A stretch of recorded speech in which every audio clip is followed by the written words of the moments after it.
এই গল্পটা একটা ছেলে লিখে পাঠিয়েছে। নামটা বলতে বারণ করেছে।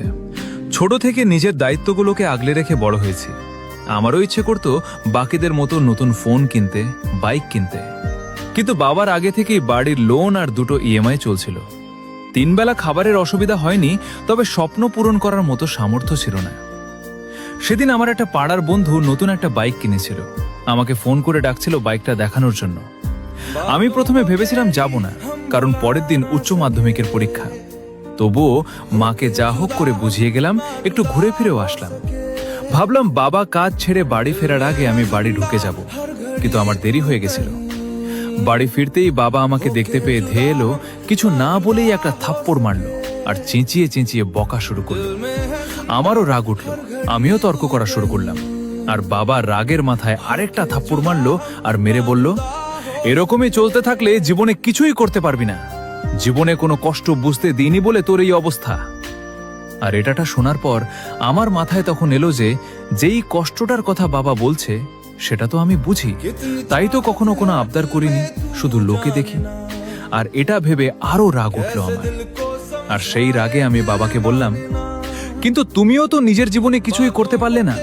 শুধু 2 পয়সা বেশি কামাতে জানতে, তাহলে লোককে নিজের শখ আহ্লাদ পূরণ করতে দেখে আমার খারাপ লাগতো না। পরের জন্মে এটাই চাইবো যেন তোমার মতো বাবা না পায়।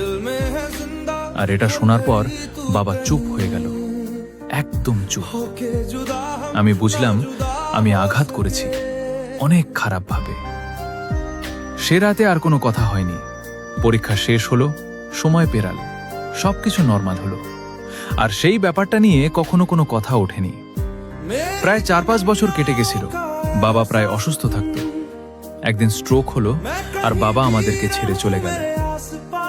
বাবার শ্রাদ্ধে ঘাটে দাঁড়িয়ে আছি, তখন আমার ঠাকুমা আমার পাশে এসে দাঁড়ালো। ঠাকুমা বাবাকে নীলু বলে ডাকতো।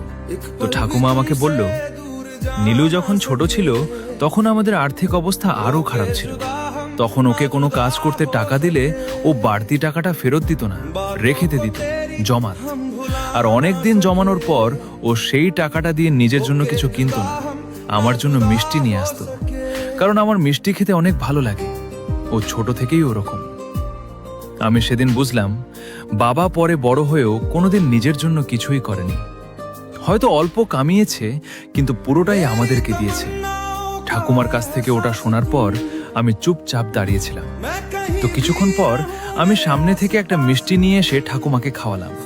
ঠাকুমা শুধু হাসলো, কিছু বলল না। আমাদের ভুলটা কোথায় জানো? আমরা সব সময় গল্পের একটা দিক দেখে বিচার করি।